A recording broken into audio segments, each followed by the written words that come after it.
नमस्कार दोस्तों, ईश्वर सदैव आपका भला करे और आपकी झोलियाँ ईश्वर के आशीर्वाद से, उसकी दया से, उसकी रहमतों से हमेशा भरी रहे।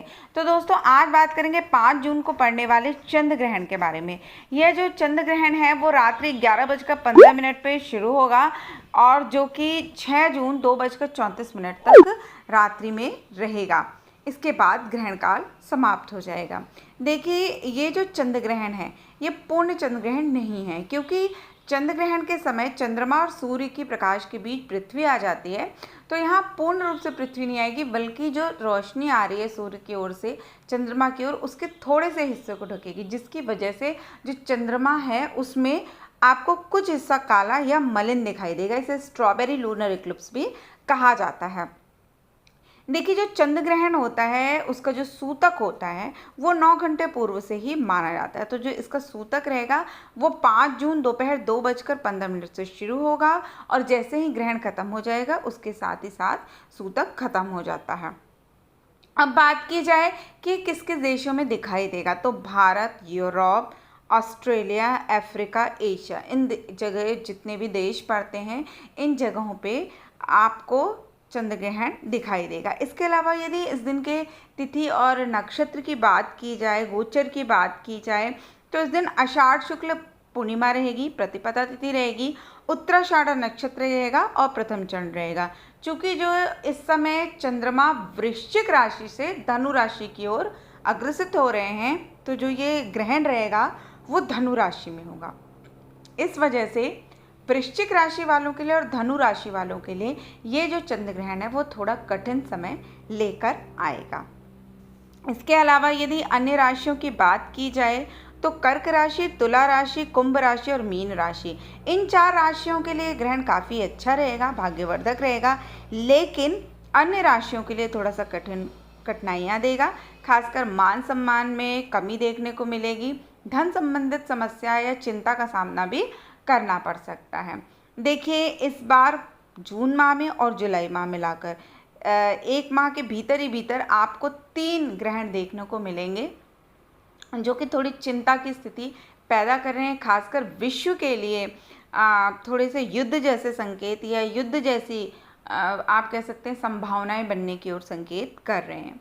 जो लोग इन्वेस्ट करना चाहते हैं मार्केट में, खासकर शेयर मार्केट में या गोल्ड इत्यादि में, तो थोड़ा संभल कर करें, क्योंकि अभी आपको बहुत अच्छे रिटर्न्स देखने को नहीं मिलेंगे। तो इसलिए ज़्यादा पैसा कहीं भी इन्वेस्ट ना करें। साथ ही साथ देखिए, जब भी चंद्र ग्रहण या सूर्य ग्रहण, कोई भी ग्रहण शुरू होता है, उसके सूतक काल में ही आपके अपने घर के जो भी खाने पीने का सामान है, खासकर जल में, दूध में, आप कुशा डाल दें। कुशा डालने से ग्रहण काल में जो अशुद्ध परमाणु होते हैं उनका प्रभाव नहीं पड़ता और ये डॉक्टरों का भी अनुभव है। इसके अलावा ग्रहण काल में आप जब भी अपना जप साधना करें तो कुश के आसन पे बैठ के करें। इससे जो अशुद्ध परमाणु होते हैं उनका संपर्क आपको नहीं होता। देखिए, इनके जो परमाणु जब फैलते हैं, जब भी चंद्र ग्रहण होता है और सूर्य ग्रहण होता है, तो वातावरण में एक ऐसा रेडिएशन आप कह सकते हैं या इस तरह का अशुद्ध परमाणु भर जाते हैं, जिसकी वजह से प्राचीन काल से ही सूर्य ग्रहण और चंद्र ग्रहण को सीधे देखने की मनाही होती थी। और चूंकि उस समय कोई इक्विपमेंट्स भी नहीं होते थे आज की तरह, और आज भी वैज्ञानिक यही कहते हैं कि कभी भी आप चंद्र ग्रहण और सूर्य ग्रहण को डायरेक्ट मत देखिए। तो ये बात हमारे धर्म की वैज्ञानिकता को सिद्ध करती है, क्योंकि उन्हें ये पता था कि इस समय जो वातावरण होता है वो इतना अशुद्ध हो जाता है, जिसकी वजह से हमें डायरेक्ट इन आसमानी घटनाओं को नहीं देखना चाहिए। आपने देखा होगा चिड़िया, पशु पक्षी भी यदि दिन के समय, दोपहर के समय भी यदि सूर्य ग्रहण पड़ता है तो उस वक्त भी वो अपने सिर को झुका लेते हैं और पेड़ों की शाखाओं पे बैठकर चुपचाप बैठ जाते हैं। तो ये इस बात को बताता है कि जो जीव होते हैं वो हमसे भी ज़्यादा उनकी इंद्रियाँ सक्रिय होती हैं, तो वो इन चीज़ों को समझ जाते हैं। तो इसलिए जब भी ग्रहण काल हो उस समय जो सबसे अच्छा कार्य करना होता है वो होता है आपके दिए हुए गुरु के मंत्रों का जाप करें, ईष्ट मंत्र का जाप करें। ग्रहण काल में किया गया जो जप होता है वो सिद्ध होने लगता है।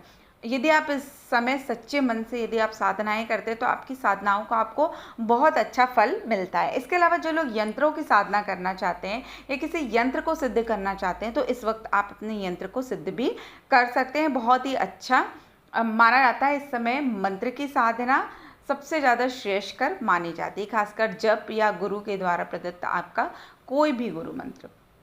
इसके अलावा आपको अगले दिन जब ग्रहण काल खत्म हो जाए उसके बाद आप मंदिर में स्नान करके पहले आप मंदिर में जाएं और दूध, चावल और चीनी का दान दें। साथ ही साथ आप दूध, चावल, चीनी का दान किसी सफाई कर्मचारी या मजदूर को भी दें, तो जो भी चंद्र ग्रहण के नेष्ट प्रभाव हैं वो आपको कम देखने को मिलेंगे। तो दोस्तों, आशा करती हूँ आपको हमारी आज की दी हुई जानकारी पसंद आई होगी। ऐसी रोचक जानकारी के लिए कृपया आप हमारे चैनल को लाइक, सब्सक्राइब और शेयर अवश्य करें। तब तक के लिए दोस्तों, नमस्कार।